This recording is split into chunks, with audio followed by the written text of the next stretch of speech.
every leader, I think, Yeah. well, every visionary, really, knows that specific moment, that feeling of dread. Mm-hmm. You've poured all your energy into this massive idea, this necessary shift, and it's met with, what, not applause, but just a wall of quiet skepticism. Yeah, and what's wild is that all our sources, they basically say the same thing. The intensity of that opposition, it often just confirms the potential scale of the vision. So what if we stopped seeing resistance as something to, crush Yeah. and started treating it as maybe the most valuable feedback we could possibly get?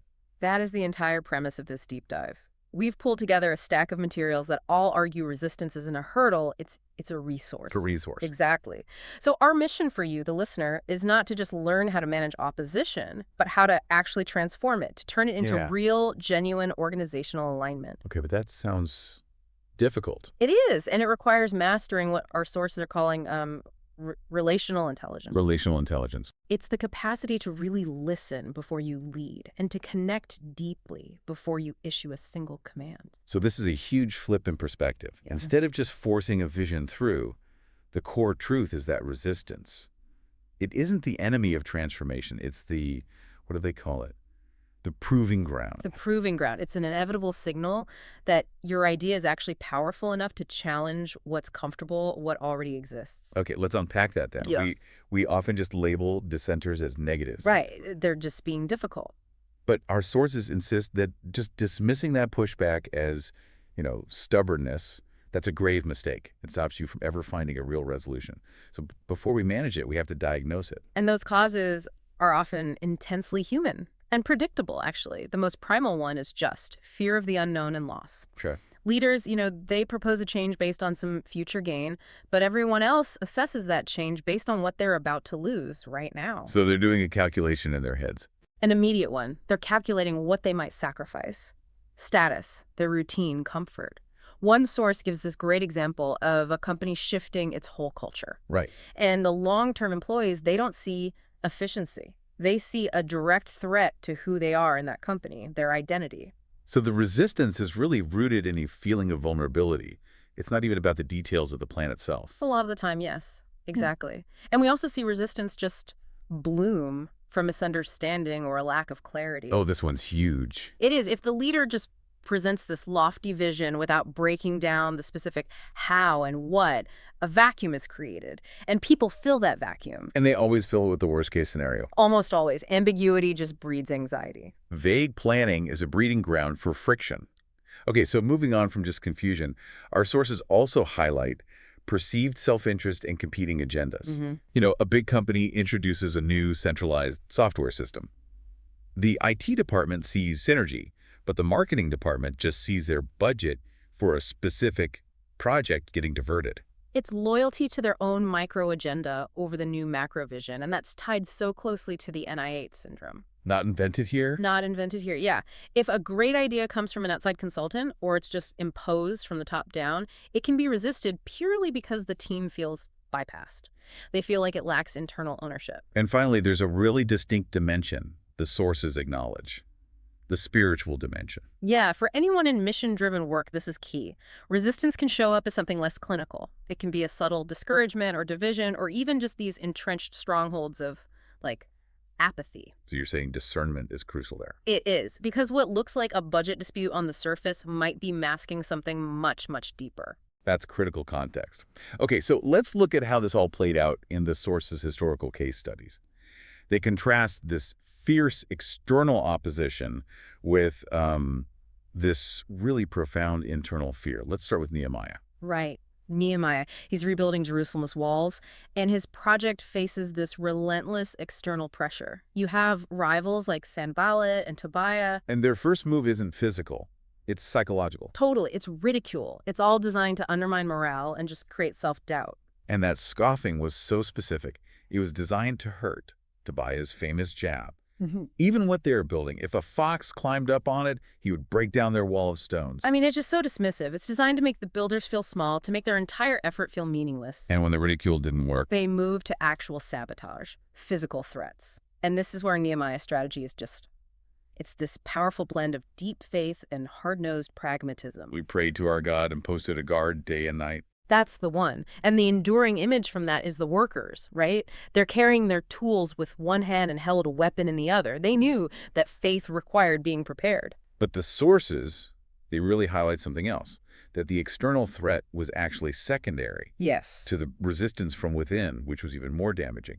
The walls are going up, but inside, wealthy members of the community are exploiting the poorer workers. It's creating this massive internal strife.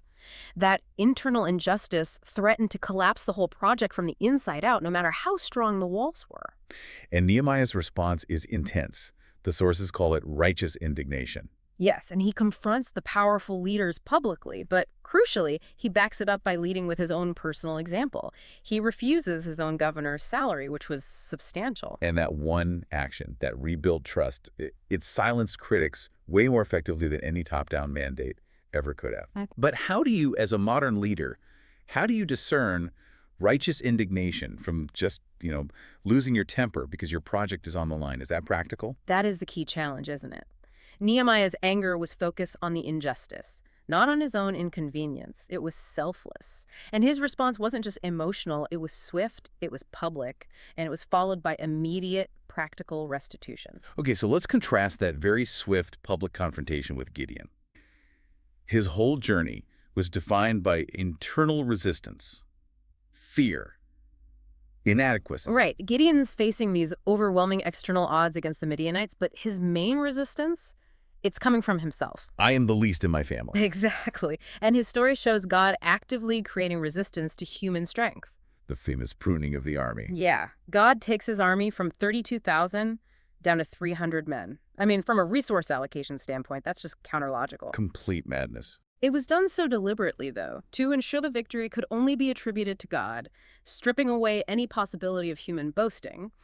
And it teaches us that sometimes, the strategy for success involves simplification, not just amassing more resources. And even after this miraculous victory, he still faces resistance.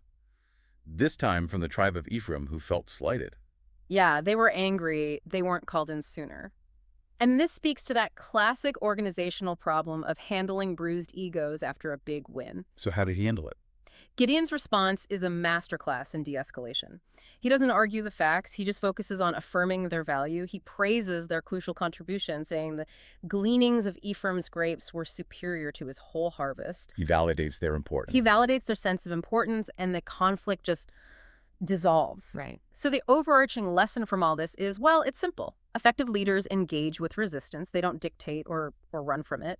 Vision is the destination, sure, but strategic engagement is the map.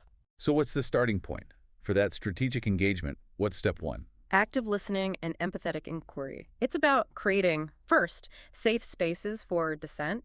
If people think that challenging the idea means they're being disloyal to you, the leader, You'll only ever hear what you want to hear. you'll only hear flattering lies. You have to genuinely listen to understand, not just to formulate your reply. And that means asking open-ended questions like, what potential pitfalls do you honestly foresee in the third quarter? That sounds great in a training seminar. But in the heat of a crisis, with a deadline looming, holding on to that empathetic it's incredibly hard. It is. It's a discipline. Which is why the second tool, the yes and approach, is a practice. When someone raises a concern, you have to validate their reality first. Okay. Yes, I hear you're concerned about the workload. Then you pivot to the solution. And that's precisely why we've budgeted for temporary support to help with that. You affirm their experience before you try to solve it. That validation just disarms the resistance on the spot. It changes the whole dynamic from a confrontation to a collaboration. Which leads you right into the third tool, empowering ownership. The goal is always to transform your critics into contributors. How do you do that? If a key stakeholder is intensely critical of a plan, you challenge them to help you refine it. You involve the dissenters early. When they invest their own energy in finding the pitfalls or designing solutions, the idea shifts from being your imposition to being our collective project. And what happens if a leader just skips all these relational steps and just pushes their vision through? What's the cost to the organization?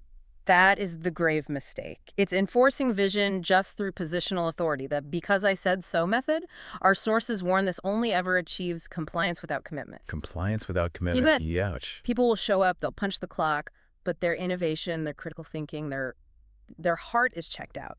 And this fosters a passive-aggressive resistance, slow-walking tasks, bureaucratic delays. Which is so much more insidious and damaging than just open opposition. Far more, because it's almost impossible to confront directly. So what does this all mean for the long game then? The final shift for a leader is to see resistance not as this drain on energy and resources, but as a catalyst. For clarification and for growth? Yeah. Yes. Viewing opposition that way just transforms its value completely. Resistance forces leaders to articulate their why with much greater precision. It strips away all the non-essential stuff. It strips away the peripheral ideas, absolutely. Resistance isn't just friction, it's the crucial load-bearing test for your vision's central pillar. If it holds up against a real challenge, you know it's resilient. And in that process, the leader themselves is strengthened. I mean, dealing with friction, that's the ultimate resistance training for leadership character. And it is, it forces humility. It hones your communication skills. But that self-improvement requires this incredible internal fortitude. The sources talk about needing a thick skin. But a soft heart. Right. You have to have the capacity to not personalize every single piece of criticism, but at the same time, you need genuine compassion for the anxieties of the people you're leading. That is a huge paradox. How do you maintain that balance? How do you even distinguish between healthy resistance, which is constructive criticism, and unhealthy resistance, which is just self-interest, when they often look exactly the same on the surface? Discernment really comes down to the source's motive. Healthy resistance is focused on the success of the vision, even if it's critical of the method. Unhealthy resistance is focused on protecting the self or the status quo, regardless of the vision's merit. So the disciplined leader engages the former. And isolates the latter. And ultimately, you have to realize that true commitment, it comes from shared participation and trust, not from forced compliance. The resistance you face is often just confirmation that your vision is significant, it's transformative, and it's worth the energy it takes to bring everyone along. That's a powerful note to end on. So as you continue to lead, to implement your vision, maybe consider this. When future leaders study your story, will they see a leader who spent all their energy just fighting resistance? Or will they see a visionary who's fundamentally forged by it? Someone who allowed that friction to create a project and a culture that was stronger, deeper, and more resilient in the end. That's something for you to mull on as you continue building.